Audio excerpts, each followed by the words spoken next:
हमारे जीवन में मित्र और शत्रु बड़ा महत्व रखते हैं। यदि गंभीरता से सोचा जाए तो ऐसा कोई क्षण नहीं जब हम अपने मित्रों के बारे में ना सोचते हो या फिर अपने शत्रुओं के बारे में। हमारा हर कार्य या तो हमारे मित्रों के हित के लिए होता है या फिर हमारे शत्रुओं के अहित के लिए।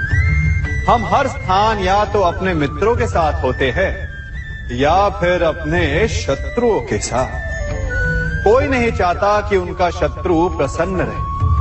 हर कोई अपने शत्रु को नष्ट कर देना चाहता है और ऐसा करने के लिए वो हर संभव प्रयास करता है। उसे आर्थिक, मानसिक और शारीरिक हानि पहुंचाने का प्रयास करता है। परंतु यदि मैं आज आपको ऐसा मंत्र सिखाऊं जिससे आप अपने शत्रु को सदा के लिए नष्ट कर दे तो, और वो मंत्र है मित्र बनाना। अपने सभी शत्रुओं को अपना मित्र बना लीजिए और आपके सारे शत्रु स्वतः ही समाप्त हो जाएंगे। कभी आप ब्रह्म मुहूर्त में जगे?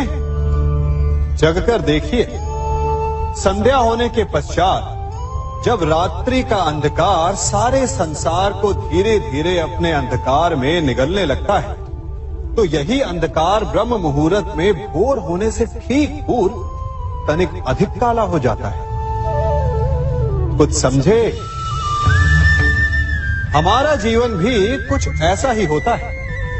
जब हमारे जीवन की समस्याएं अपने अंत पर होती है तो यही समस्याएं एक भीषण रूप लेकर हमारे समक्ष प्रस्तुत हो जाती है और ऐसे परिस्थिति में अधिकतर लोग हार मान जाते हैं, भय खा जाते हैं। परंतु यदि आप हार न माने, भय न खाएं, दृढ़ रहें, निरंतर आगे बढ़ते रहें, तो प्रकाश के रूप में हमारा स्वागत करने के लिए सूर्य उदय सदा हमारे समक्ष प्रस्तुत रहेगा। आपने बरगद के वृक्ष को देखा है? जितना विशाल उतना दृढ़। पतझड़ में वो सूख जाते हैं परंतु दुर्बल नहीं होते, टूटकर गिरते नहीं। और उसके विपरीत दलदल में उपजे वृक्षों को देखिए, वो दिखने में तो बड़े होते हैं, पतझड़ आए या शीत सदा हरे भरे होते हैं, परंतु इतने दुर्बल होते हैं कि जल धारा के हल्के से वेग से वो गिर जाते हैं। परंतु ऐसा क्यों होता है? कारण है जड़ें। जिसकी जड़ें दृढ़ भूमि में है वो हर चक्रवात, हर ऋतुओं को सह लेता है, और जिसकी जड़ें दलदल में है वो स्वयं की जड़ों को दुर्बल बना लेता है। कुछ ऐसा ही मनुष्य भी होता है जो अधर्म, कुकर्म और असत्य की धरा पर उपजा है। वो समय की एक मार भी नहीं सह पाता, और जो मनुष्य सत्य, धर्म की धरा पर उपजा है वो हर समस्या से अविचलित हो जाता है। अब आप पर निर्भर करता है कि आप क्या बनना चाहते हैं। स्वर्ण। हम सभी को अपने जीवन में स्वर्ण से कभी ना कभी कुछ ना कुछ थोड़ा या अधिक मोह होता ही है ना? परंतु क्या आपने कभी सोचा कि स्वर्ण को प्राप्त कैसे किया जाता है? जब भूमिगत खदानों से स्वर्ण को निकाला जाता है तब वो एक पाषाण की भांति होता है। ऐसा पाषाण जिससे आप किसी को भी मार सकते हैं, परंतु उसे आभूषण के रूप में स्वयं के शरीर पर धारण नहीं कर सकते। यदि उसे आभूषण बनाना है तो उसे लंबी यात्राएं करनी होती है, उस पाषाण को पिघलना होता है, सुनार के हथौड़ी की अनेकों चोटें खानी पड़ती है, फिर काट छाट और उसके पश्चात जाकर वो ऐसा आभूषण बनता है जो हमें वर्षों तक, सदियों तक लुभाता रहता है। इसलिए यदि आपको समय पर विजय पानी है तो स्वयं के निर्माण पर समय देना होगा ताकि अंधकार को मिटा सकूं। अब आप कहेंगे कि इसमें कौन सी बड़ी बात है ना? परंतु इसमें महत्वपूर्ण बात समझने के लिए यह है कि मैं क्या नहीं कर रहा हूं, और मैं अंधकार नहीं कर रहा हूं। क्योंकि अंधकार को मिटाने के लिए प्रकाश का अस्त्र तो उठाना ही पड़ता है। बुराई को बुराई से नहीं, अच्छाई से जीता जाता है। अन्याय को अन्याय से नहीं, न्याय से लड़ा जाता है। क्रोध को क्रोध से नहीं, क्षमा का साथ लेना होता है। ठीक उसी प्रकार एक लोहा लोहे को काटता है, परंतु एक ठंडा लोहा ही गर्म लोहे को काट सकता है। इसलिए यदि आपको अपने जीवन में विजयी होना है तो अपने शस्त्रों को, अपने अस्त्रों को सोच समझ कर उठाइए, क्योंकि एक अनुचित सोच परिणाम पर भारी प्रभाव डाल सकती है। आप सब सोच रहे होंगे कि ये क्या मैं करने लगा। मैं इस पौधे को जड़ से उखाड़ रहा हूं। आश्चर्य हो रहा है ना कि एक पौधे को उखाड़ना या काटना ना केवल एक अपराध है अपितु पाप भी है। तो फिर मुझे ऐसा करने की क्या आवश्यकता पड़ गई? क्योंकि कई बार विनाश ही सृजन तक पहुंचाता है। यदि नया भवन बनाना हो तो पुराने भवन को गिराना पड़ता है। व्यवस्था को परिवर्तित करने के लिए क्रांति लानी पड़ती है। और उसी प्रकार यदि किसी वृक्ष या किसी पौधे की जड़ों में घुन लग जाए या उसका मूल सड़ जाए तो उसे जड़ से उखाड़ देना ही श्रेयस्कर होता है, ताकि उस स्थल पर नए पौधे उपज सके। युद्ध करना पर्याय नहीं, परंतु कभी कभी शांति के लिए युद्ध करना आवश्यक हो जाता है। सार में सबसे श्रेष्ठ क्या है? फूल या कांटे, प्रेम या घृणा, संपन्नता या दरिद्रता, मित्र या शत्रु? बताइए। अब आप भी कहेंगे कि भला ये कोई पूछने की बात हुई? अवश्य, फूल, प्रेम, संपन्नता और मित्र ही श्रेष्ठ है। परंतु क्या आपने अपने जीवन में कभी सोचा है कि हर एक भाव, हर एक वस्तु, हर एक घटना का एक गुण धर्म होता है?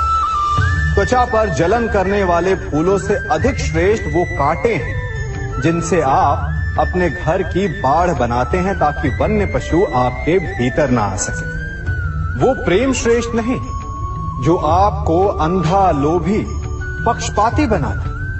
वो घृणा श्रेष्ठ है जो आपको नया मार्ग दिखाते। वो संपन्नता श्रेष्ठ नहीं जो आपको कृपण बनाते, मद्दांध बनाते। वो दरिद्रता श्रेष्ठ है जो आपको जीवन में परिश्रम करने की शिक्षा दे। कुविचार देने वाले, बुरा मार्ग दिखाने वाले मित्रों से अधिक श्रेष्ठ वो शत्रु होते हैं जो हमें जीवन का लक्ष्य दे दे। इसलिए अपने जीवन में हर वस्तु, हर भाव, हर घटना के गुण धर्म को पहचानिए और उसके पश्चात अपना चयन कीजिए। हम सभी सुनते आए हैं कि जो वीर होता है, साहसी होता है, शौर्यवान होता है, उसके समक्ष सारा संसार झुकता है। वीर भोग्य वसुंधर। परंतु वीरता है क्या? शौर्य क्या है? साहस क्या है?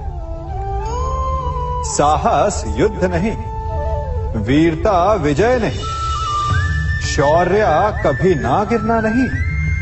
साहस किसी चुनौती के समक्ष खड़े होने का भाव है, तो वीरता उस चुनौती को उत्तर देने के लिए पूर्ण परिश्रम लगा देना है। और शौर्य का अर्थ है गिरकर फिर से उठने का साहस रखना, बार बार प्रहार करके वीरता दिखाना, निरंतर प्रयास करते रहना, निरंतर परिश्रम करते रहना। इसलिए विजयी होने से अधिक महत्वपूर्ण है शौर्यवान होना, क्योंकि जो शौर्यवान है उसे विजय मिलना निश्चित है। आज मैं आप सबको एक कथा सुनाता हूं। एक दिन प्रातः एक व्यापारी अपने घर से निकला। घर से निकलते ही एक बिल्ली ने उस व्यापारी का मार्ग काट दी। व्यापारी घबरा गया। वो फिर से घर लौट गया और शुभ घड़ी की प्रतीक्षा करने लगा। और जब वो पुनः अपने घर से निकला तब वो वाहन जा चुका था जिससे राजा तक पहुंचकर उसे भेंट देनी थी। राजा को भेंट नहीं मिली। राजा क्रोधित हो गए। राजा ने उस व्यापारी का व्यापार बंद करवा दिया। इस कारण व्यापारी क्रोधित होकर घर पर अपनी पत्नी से लड़ बैठा। पत्नी अपने बच्चों समेत मैके वापस चली गई और उस व्यापारी के जीवन में यदि कुछ रह गया था तो केवल अंधकार। और इन सब का कारण वो उस बिल्ली को मानता रहा जिसने उसका मार्ग काटा था। ऐसा ही एक दूसरा व्यापारी राजा को भेंट देने निकला और उस व्यापारी का मार्ग भी एक बिल्ली ने काट दिया। वो व्यापारी तनिक घबराया, परंतु उसने आगे बढ़ना अधिक उचित समझा। राजा तक वो समय पर पहुंचा। उसने राजा को भेंट दी। राजा प्रसन्न हुए और राजा ने व्यापारी को अपना व्यापार बढ़ाने की अनुमति दी, स्वर्ण आभूषण दी। जब व्यापारी घर पर पहुंचा तो पत्नी को आभूषण और अपने बच्चों को देने के लिए वस्त्र थे उसके पास। हर ओर प्रसन्नता थी। समझ रहे हैं ना? दोनों के साथ एक ही प्रकार की घटना हुई, परंतु दोनों की प्रतिक्रिया भिन्न थी। ऐसा ही हमारा जीवन भी है। हमारे जीवन में प्रारब्ध का अपना स्थान है, परंतु उससे कई अधिक महत्वपूर्ण हमारी प्रतिक्रिया, हमारे सोच का प्रभाव है। क्योंकि यही हमारे जीवन को आकार देते हैं। इसलिए अपनी सोच को सकारात्मक रखिए। आपका जीवन सदैव आनंदमय रहेगा। आप इन दो पात्रों को देख रहे हैं। मेरे इस पात्र में जल है और ये पात्र मिष्ठान से भरा हुआ है। दोनों ही पात्र भरे हैं, परंतु देखिए, मिश्री को जल में मिला दिया। जल ने मिश्री को अपना ली। मिश्री ने अपना अस्तित्व खो दिया, परंतु जल को अभिमान है कि उसका अस्तित्व अभी भी बना हुआ है। परंतु जो इस जल को चखेगा उसे अवश्य पता चल जाएगा कि ये जल अब वो जल नहीं रहा, ये अब शरबत बन गया। हमारा त्याग, हमारे बलिदान भी ऐसे ही होते हैं। जो इस बात को अनुभव करते हैं वो समझ सकते हैं कि कैसे हमने समय की धारा को बदल दिया। जो बलिदान देते हैं उनका अस्तित्व कभी नष्ट नहीं होता, अपितु उनका बलिदान संसार में कुछ ना कुछ परिवर्तन अवश्य लाता है। हम सभी कभी ना कभी, कहीं ना कहीं अपने जीवन में यात्रा अवश्य करते हैं। हमारी यात्रा में कभी पक्के रास्ते आते हैं तो कभी कच्चे रास्ते। पक्के रास्ते मनुष्य बनाता है और कच्चे रास्ते जानते हैं कैसे बनते हैं? चलते चलते बन जाते हैं। जब लोग एक स्थान से जाते हैं तो पैरों के दबाव से नीचे की घास कुचल जाती है। बार बार उस मार्ग से जाने से धीरे धीरे मार्ग स्वतः ही बन जाता है। और यही जीवन है, यही नियति है। जब आपके जीवन में आपको मार्ग ना मिले तो रुकिए नहीं, आगे बढ़ते रहिए और आपके पैरों के दबाव से मार्ग स्वतः ही बन जाएगा। हम सभी अपने जीवन में सफलता चाहते हैं, है ना? उसके लिए हम रात दिन परिश्रम करते हैं, कड़ी मेहनत करते हैं, परंतु फिर भी असफल हो जाते हैं। परंतु ऐसा क्यों होता है? कभी सोचा आप सबने? क्योंकि सफलता पाने का मंत्र बड़ा कठिन नहीं, बड़ा सरल है। उचित विचार, उचित समय, उचित स्थान पर उचित प्रहार। जब आपके विचार, समय, स्थान और प्रहार यानी परिश्रम उचित है, तो सफलता आप ही को मिलेगी। जिस प्रकार एक लोहार लोहे से कुछ बनाते समय उस लोहे के सही ताप तक के आने की प्रतीक्षा करता है और समय आने पर उचित स्थान पर पर्याप्त बल से प्रहार करता है और लोहा आकार ले लेता है, ठीक उसी प्रकार आपकी सफलता भी आकार लेती है। हम सभी को अपने जीवन में कभी ना कभी निराशा मिलती है, असफलता मिलती है और अधिकतर लोग इसके पश्चात भाग्य का रोना लेकर बैठ जाते हैं। कुछ कहते हैं कि जिस स्थान पर मैं हूं उससे कई ऊंचे स्थान पर होने के योग्य था, परंतु नहीं जा पाया। किसी को पीड़ा है कि उसे जो मिलना चाहिए था वो उसे नहीं मिला, भाग्य ही बुरा था। भाग्य क्या होता है? भाग्य वन में खिला पुष्प देवताओं को चढ़ाया जाएगा, या किसी सुंदरी की वेणी में वो सजेगा, या फिर उसे कुचल कर उत्पाद बना दिया जाएगा। ये सब एक पुष्प के नियंत्रण में नहीं होता, परंतु जब तक उस पुष्प का अस्तित्व है, सुगंध बिखेरना उसके वश में अवश्य है। परंतु भाग्य हमारे वश में नहीं, और जो हमारे वश में नहीं उसके लिए दुखी होने से क्या होगा? कर्म पर वश है, वो कीजिए और धीरे धीरे भाग्य आपके वश में आ जाएगा, क्योंकि कर्म ही प्रधान है। मनुष्य की सबसे बड़ी दुर्बलता क्या होती है? सोचिए। धन, प्रेम, अहंकार। मनुष्य की सबसे बड़ी दुर्बलता होती है उसके रहस्य।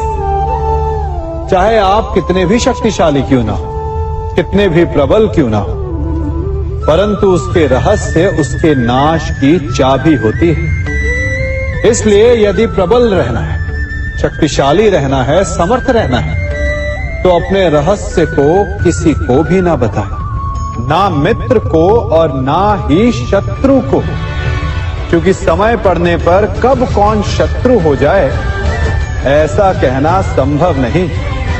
विभीषण को रावण के अमृत कुंड का ज्ञात था, इसीलिए प्रभु श्री राम रावण का वध करने में सफल हो सके। इसलिए उचित यही है कि आप अपने रहस्य को स्वयं तक ही सीमित रखें।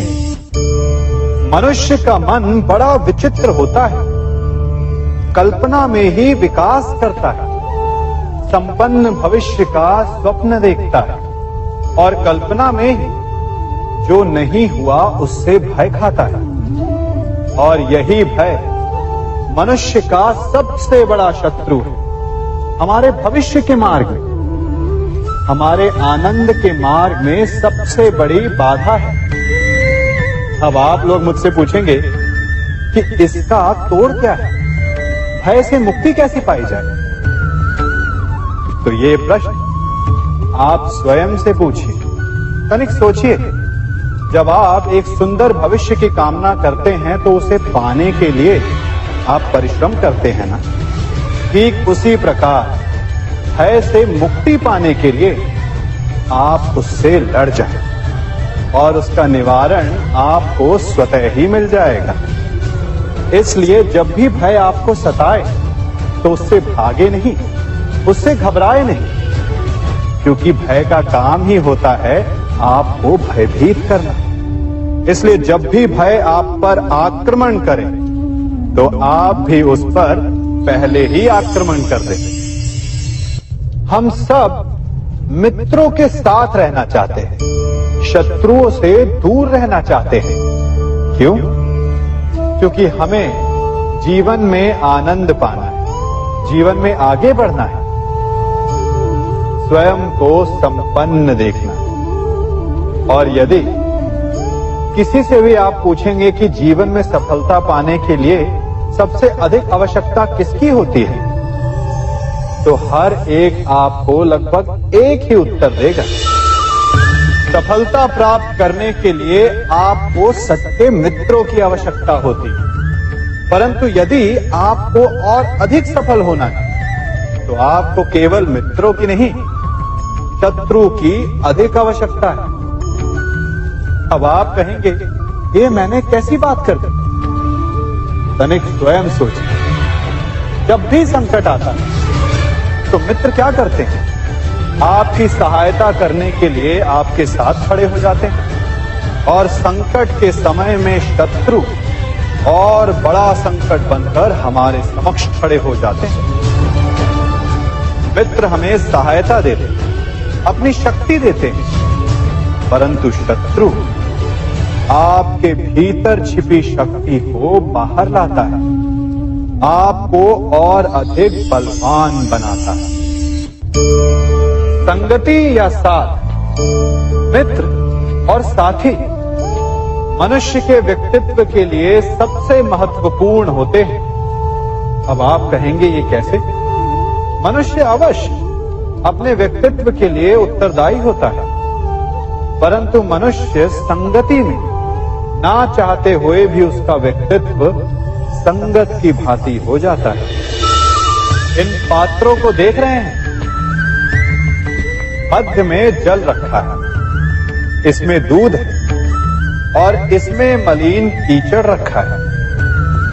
यदि मैं इस जल को इस दूध में मिलाता हूं तो ये जल दूध बन जाता है, और यदि इसी जल को इस मलिन कीचड़ में मिलाता हूं तो क्या हुआ? ये जल कीचड़ बन गया। ऐसी कोई युक्ति नहीं कि जल बिना घुले मिले दूध या कीचड़ में अपना अस्तित्व बनाए रखे या उनसे अलग रहे। और ठीक ऐसा ही मनुष्य के जीवन में भी होता है। यदि एक गुणहीन व्यक्ति गुणवानों की संगत में बैठे तो उसे भी गुणवान समझा जाता है, सम्मान का पात्र समझा जाता है। और यदि एक गुणवान व्यक्ति गुणहीनों की संगत में बैठे तो उसे भी तिरस्कार मिलता है। इसलिए अपने जीवन में सदैव संगति सोच समझकर सावधानी से चुनिएगा। कभी खेत में किसी किसान को खेती करते देखा है? वो उसे सींचता है, उसे जोतता है, पशु पक्षियों से खेत की फसल की रक्षा करता है, परंतु एक बात का वो सबसे विशेष ध्यान रखता है कि कहीं खेत में खरपतवार ना उग जाए, क्योंकि एक खरपतवार खेत की सारी फसल को नष्ट कर सकती है। ठीक उसी प्रकार यदि वंश की कोई संतान खोटी निकल जाती है तो वो समूचे वंश का सर्वनाश कर देती है। इसीलिए संतान के लालन पालन में विशेष ध्यान देना आवश्यक होता है, क्योंकि संतान वो फसल होती है जो वंश के आने वाले समय को महान बना सकती है या फिर वंश का पतन भी कर सकती है। मनुष्य भी बड़ा विचित्र प्राणी है। अपनों से नीचे के स्तर के लोगों को वो हे दृष्टि से देखता है, उनका उपहास उड़ाता है, उनसे बार बार कहता है कि तुम्हारा कुछ नहीं हो सकता, तुम भविष्य में कुछ नहीं कर पाओगे। जब मनुष्य के पास धन संपत्ति मान होता है तो वो दूसरों का आदर नहीं करता, परंतु वो एक बात भूल जाता है कि उससे भी अधिक शक्तिशाली कोई अस्तित्व में है, और वो है समय। काल काल अपना चक्र कब बदलेगा ये कोई नहीं जानता। समय अपनी करवट कब लेगा ये कोई नहीं जानता।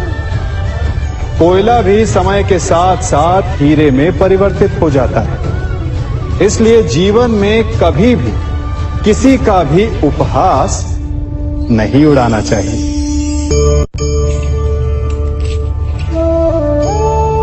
बड़ी विकट समस्या है। मुझे स्मरण ही नहीं हो रहा कि इस गुच्छे की कौन सी चाबी इस ताले को खोलेगी। बड़ी देर से प्रयास कर रहा हूं, परंतु ये ताला खुल ही नहीं रहा।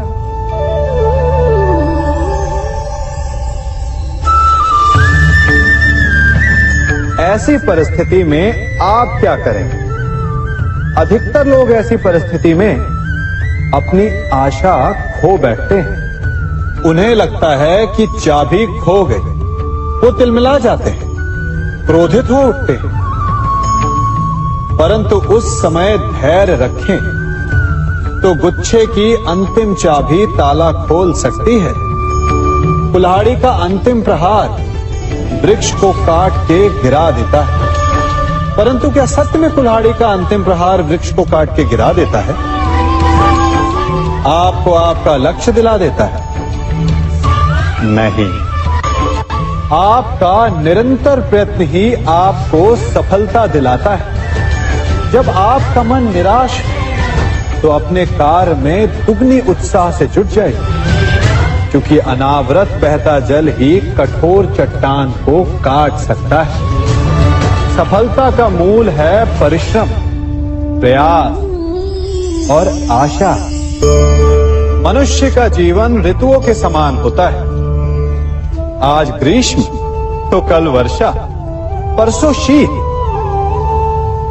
तनिक संकट आया तो हम संयम खो बैठते हैं। तनिक ऋतु बदली तो हम अधीर हो जाते हैं। अपने आक्रोश में, अपने क्रोध में हम उनसे ही संबंध बिगाड़ लेते हैं जो हमारे अपने होते हैं। क्यों ऐसा होता है ना? हमें लगता है कि हमारे अपने फिर से मना लेंगे, परंतु स्मरण रखिए, सदा ऐसा करना संभव नहीं होता। सागर की उछलती लहरों को तट सहता है, और यदि तट ही टूट जाए तो बाढ़ आ जाती है। हमारे संबंध भी दूध की भांति होते हैं। दूध तपकर उबल सकता है, परंतु यदि उसमें खटास आ जाए तो वो फट भी जाते हैं। और फटे दूध को चाहे जितना मत लो, उसमें से माखन नहीं निकलेगा। इसीलिए अपने संबंधों को संभल कर निभाना चाहिए। कभी चुंबक को देखा है कैसे वो लोहे की ओर आकर्षित होता है, और कैसे वो लोहे को अपनी ओर आकर्षित करता है? चूंकि उसके स्वभाव में ही आकर्षण है। हम सबके भीतर भी एक ऐसा ही चुंबक होता है, विचार का चुंबक, जो सदा अपने ही जैसे विचारों को आकर्षित करता है। हम जो बोते हैं वही काटते हैं। उसी प्रकार हम जैसा सोचते हैं वैसा ही पाते हैं। साधु ईश्वर का नाम जपता है तो उसे ईश्वर मिल जाता है। अर्थात फल हमारी सोच पर निर्भर करता है। ओस की बूंद यदि केले के पत्ते पर गिरे तो वो कपूर बन जाती है। सीप में गिरे तो मोती, और यदि विषधर के मुख में गिरे तो विष। बूंद एक है, परंतु उसके प्रारब्ध भिन्न है, क्योंकि उसे आकर्षित करने वालों का व्यवहार भिन्न है। इसलिए यह आप पर निर्भर करता है कि आपको भविष्य में विष चाहिए या अमृत। स्मरण रखें, हम वही बन जाते हैं जैसा हम सोचते हैं, जैसा विश्वास रखते हैं। यह आपका विश्वास ही है जो ये निर्धारित करेगा कि आपको विष मिलेगा या अमृत। इसलिए अपनी सोच को सुदृढ़ रखिए, सकारात्मक रखिए, और फल भी सकारात्मक ही आएगा।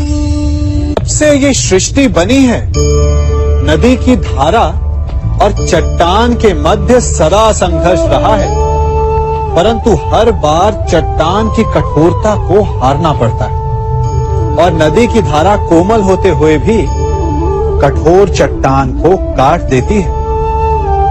कभी सोचा है क्यों चट्टान इतनी कठोर और जल इतना कोमल? चट्टान इतनी दृढ़ और जल इतना लचीला। फिर भी सदा जल कठोर चट्टानों के मध्य से अपना मार्ग बना ही लेती है। कारण केवल एक है और वो है लगातार चलने की क्षमता। जल बढ़ता रहता है, चट्टान अडिग रहती है। इसी कारण जल चट्टान को काटकर मार्ग बना लेता है। इसलिए लगातार चलते रहिए, रुकिए मत, क्योंकि चट्टान जैसी हर समस्या को आप भी जल की तरह काट सकते हैं। इस फल को देख रहे हैं आप?